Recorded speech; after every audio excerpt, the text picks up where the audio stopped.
Welcome to Life Mastery for Women. I'm your host, Jen Mack, Lady of the Mind. I've been studying mind mastery and emotional management and energy work and its connection to spirituality for over 25 years. And in this podcast, I help guide you out of your daily struggles in life in the areas of health, wealth, relationships, and spirituality. Life is hard, but your daily growth doesn't have to be. Join me 3 times a week as I lead you inward on a healing, connecting, and creating journey. Let's go get that nugget of inspiration towards your transformation. Hey ladies, it's Jen Mack, Lady of the Mind. Welcome to today's episode where I hope I am finding you becoming the real you. If you're not becoming the real you, then it is my intention in today's episode, I give you just one nugget of inspiration towards your transformation. If you've been listening to my podcast, I've told you many stories of my early childhood and adolescence and college years, of how I went through some difficult times, not really liking myself all that much. I started out when I was younger. I was my own best friend. I was, first of all, my own best friend, and then I was best friends with my brother until my brother left. And I think when he left and moved in with my dad, that really had an impact on me. I know my mom was going through some really hard times, and things really shifted at that moment in our lives together. And my brother, he moved in with my dad. He was 13, and I think I was going on 12 because it was when I was going into 7th grade. And I missed him terribly. And as a young girl, losing, to me, it was a loss. Losing my brother, our relationship has never been the same since. And it was a grieving period for me. And I don't feel like my mom could be there for me because she just had her own stuff going on. And I think that I didn't really, I don't have any recollection of that time afterwards for 7th, 8th, 3 years. And I just mean that I don't remember ever talking about it with my mom. I don't remember how he left. I don't remember him moving out. I don't remember my dad coming back to pick him up. And unfortunately, my mom and or my dad can't really fill those blanks in. My brother might be able to, though. I should call him. But anyway, so through these different shifts and transitions in my life, when people weren't there for me, I had to learn how to be there for myself. And as I was pretty limited in my emotional intelligence and how to maneuver people, I wasn't really good at that. I became kind of self-loathing, and it was it's not a good look for anybody. And I became the victim, and I moved swiftly into that role, and I held that role for a very, very, very long time. And now as I am, owning a business and helping other women to find their voice and to find their purpose and to become empowered in their own life, I use those tools myself. So everything that I come up with to teach you about self-love and self-care and empowerment, those are the same tools that I use. And I use them every day, and I have to reach in and grab myself kind of sometimes by the shirt collar and be like, listen, we're not doing that. This is what we're doing, and we're going in this direction. And I heard a phrase today, and I want to start using this phrase to really start to realize the steps to becoming. I'm really liking that word, where in order for us to make change, we have to become the change. We have to become what it is we want on the other side. For example, if you want to make more money, then you have to become someone who has that amount of money. If you're making 20 grand a year and you want to make 120 grand a year, you have to become a person who has 120 a year. What is your relationship with money? What is your relationship with yourself when it comes to money? What are your views about people who have money? And if those views are what keep you at 20 grand a year, for example. So when you are wanting to shift and change, you have to become. And this phrase I heard this morning is, I don't want to give too much backstory to try to explain it to you because it's not the meat of today's podcast, but we all have to swim the river. And meaning we're on one bank of the river, and we all have to cross it at some point. And you can stay on one side of the river and live your life on this side of the river, or you can get in and you can fight the current to cross the river and become somebody else, because you're going to become a stronger person by going through the river, the current, the strength, the swiftness of the river. You're going to get banged around. You're going to get swept downstream. You're going to have to turn left and go upriver. You're going to have to climb out on the shores. And when you do that, when you cross, you're a different person. And that's me. And that's my story. And though I have swum a many river, it is something that I encourage you to do. So whatever it is, for you to look deep within yourself and say, what is it that I want? Where am I going? And get across your river and do it as fast as possible. And I'm hoping that my podcast allows you to explore different tools on how to get there. And I have made some bullet points today in trying to get to know yourself in a way that allows you to move swiftly. And one way to do that is to get to know yourself, is to go inward and spend time in there, finding the things that you love, the things that you hate, spending time with understanding what are those words that I use to describe my life. And every time you start a sentence that says something like, I really hate blank, is asking yourself, what's on the other side of that? If I really hate my job, what's on the other side? Because you're on one side of the river with a terrible job. What's across the river? What job do you really want? And then go get wet. Go get in and fight the current. Go get in and swim across to the other job. But you have to ask yourself some questions. But I'm certainly not saying run out and quit your job right now. But I am saying that it's time to take some risks. I feel this push and this change or something that is upon us. And I'm not sure exactly if it's just where I'm at in my own life or if it has to do with 2023 or it has to do with the shift in energy of the earth. I have no idea. But what I do know is change is about to happen. And I don't know what that is. I'm kind of feeling like I want to go inward again. And I want to go into this space to figure things out.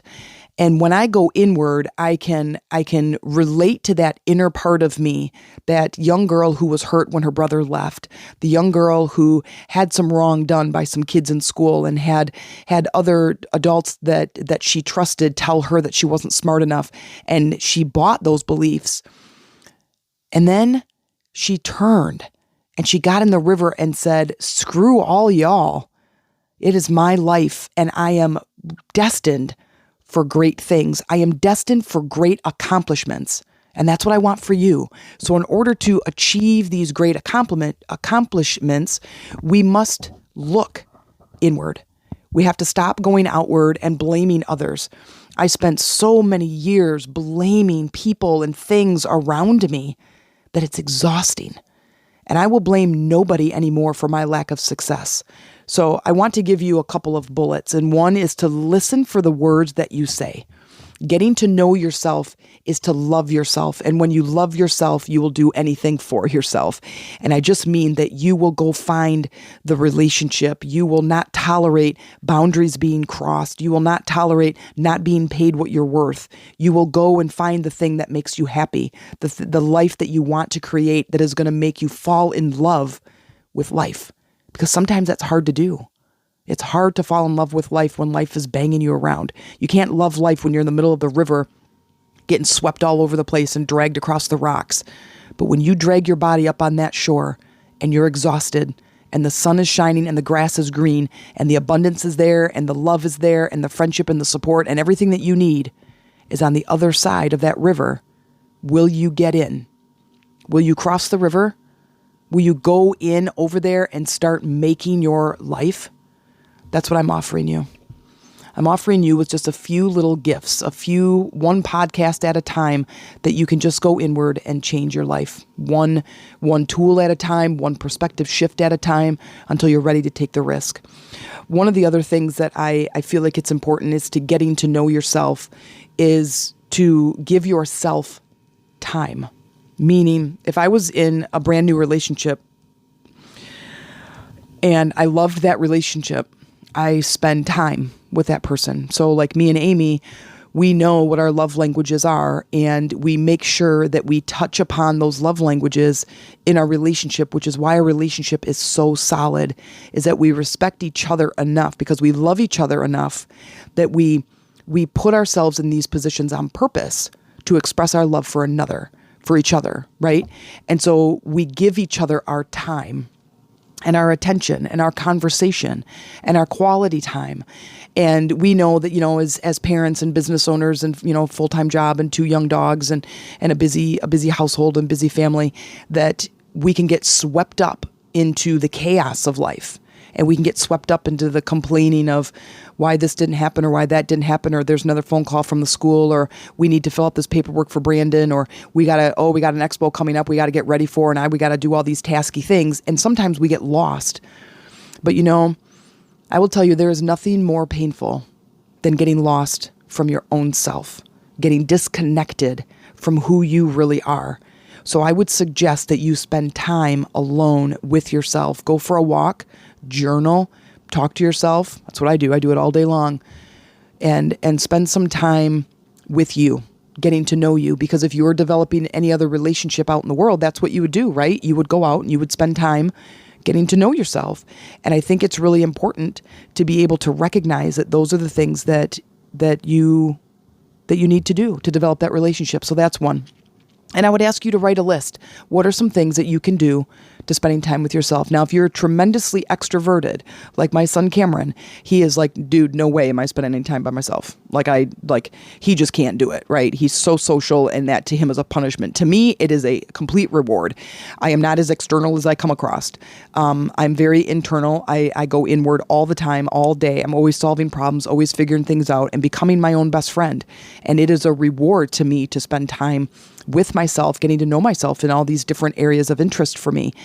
But if you are highly extroverted, even if you just set the timer 10 minutes and just do something that you love, and find those things that you love that are deep inside of you, things that you enjoy doing. Okay? Here's another one. Now, if you're an extrovert, you might dislike this one too. Just use a timer. It's okay. Getting into the silence. Get into the silence and ask yourself questions. One of my favorite questions to ask is, what's it going to take? What's it going to take? And then waiting for that internal answer. What's it going to take for me to find the relationship? What's it going to take for me to make the money? What is it going to take for me to heal my body? What is it going to take for me to find the most amazing career? And you will find answers. Those answers will come to you. And if you love journaling, that's a really good way to do it. And just keep spinning it. Just ask the question and wait for things to come. And as you are in your mental world and you're getting mental answers, and you know that you're getting mental answers because those answers are coming from you versus coming to you, you'll know a difference once you start exploring this way of thinking and being. But keep going. Fill up the entire piece of paper. It's just keep going. And eventually you will get to the raw deal. You will get to the base foundation of the thing and the answer of what it's going to take. So getting in the silence. And again, for you extroverts, set a timer, 10, 20 minutes, start building on that. Once you start building that relationship, I guarantee you, you will never, ever feel alone again. Okay? Another thing I'm going to suggest is do what brings you joy, simply for the sake that it brings you joy. Now, sometimes that might be hanging out with other people. I'm going to recommend, as we are in this space of becoming the real you, is getting to know what brings you joy. I know there's a lot of people pleasers out there that whatever brings the other person joy is what brings them joy. I want to encourage you to what I said for the first one is listening to the words that you say, what do you love when you say, oh my gosh, that was so amazing. I really loved that. What was it? What was it? And get to the base of it. What was that thing? I really loved that movie. What did you love about it? Oh, the woman just going on all these adventures because you want to go on adventures? Or it was a mystery. Oh, I just love using my mental mind to solve problems because you want to solve problems, right? I really love that restaurant. What did you love about the restaurant? Was it romantic? Do you love romance? Do you just love the food? Maybe you love to cook, right? There's just these different ways to explore. And it's the same thing for something that you hate. Is if you hate that, well, then what do you actually want? It's flip it on its head and ask, what is it that you want on the other side? Doing what brings you joy simply brings you joy. Now, if you're standing on one side of the river and you want to become someone who has the thing that you want, you have to become a different person. And you have to do that by changing the way you think. You have to change the beliefs, which change your actions, which change your emotional state. And with a new emotional state, you now can become a different person. Because like I said, somebody who has 20 grand has a completely different emotional state than someone who makes $1 million a year. Their emotional state, their beliefs about money, their beliefs about the economy are very, very different from each other. So doing what brings you joy gets you in that momentum. It starts creating this joyful space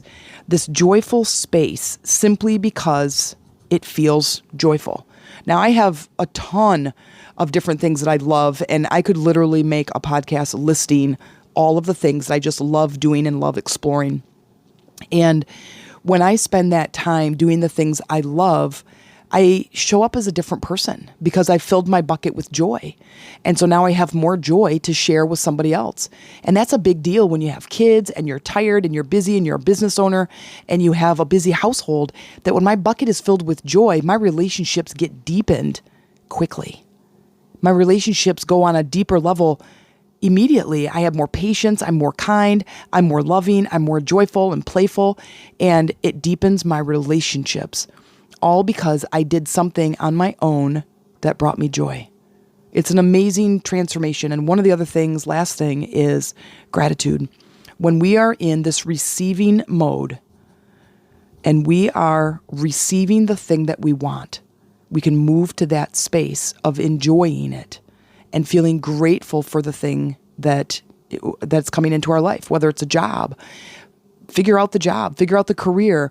And even if you're vague on the what's the doing part, like what the job actually is, then think about what your day-to-day schedule might be. Are you indoors, outdoors? Are you busy? Are you not busy? Are you working with other people? Are you working by yourself? Are you working on a team? Do you work on projects and then you go back home and you're just kind of done for a couple of weeks until they need you again? Do you work every single day? Do you work Monday through Friday? Do you work short days or long days? Do you work on the weekends? Do you work in the morning or in the evening? Do you work with food? Do you work with items? Do you work with your mind? Do you work with your physical body? So all of these questions can help you to hone in on that thing that you want.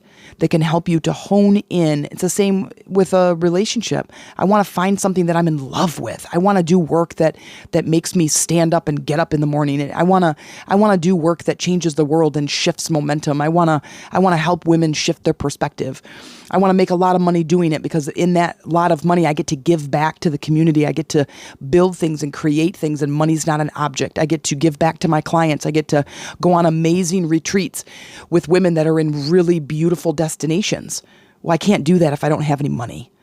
And if I don't have any money, then that becomes a problem and it becomes a pain point for me. And I don't want it to be a pain point because I don't want my life to be in pain. I want to be able to solve the problem. And sometimes swimming across the river does cause us a little bit of pain. But you know what? It's temporary for the greatness and the greater good of you becoming the person that you want to be.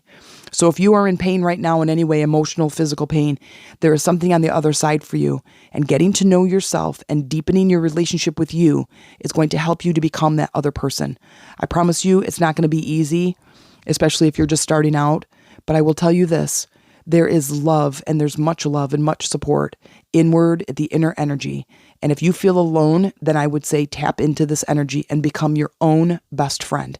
Because as you were your own best friend, you will never be without answers, guidance, and support. And me, my friend, I'm telling you, when I was missing out on those things, my life was really, really challenging. So having that guidance, love, and support was an amazing thing. And then as I deepened my intuition, I would get answers. And having those answers definitely put me on the path, because you know what? My higher self is not wrong. But going over here and asking this lady over here or this person over there, my freaking guidance counselor when I was in 10th grade, he had the wrong answers for me. All he did was harm my belief system about myself. But I've overcome that. It just took me a whole hell of a long time to do it. So I'm standing right here linking arms with you and saying, you know what? I got you. I've got the tools. I've got the empowerment. And you know what else? I will believe in you until you do. Thanks for listening. And if you were inspired by this episode and are looking for healing, transformational growth, and a community to show up in, then please join me on Facebook under Jen Mac, JenMac. Friend me and follow me. You can also reach out to me via Messenger to see when my next program begins so we can work together to bring about your healing, deepen your connections, and start to create your bold, beautiful life. Also, if you are inspired by my podcast, please share your opinion in a review so others can be inspired too. Keep growing, going, and transforming, and keep looking for those nuggets of inspiration.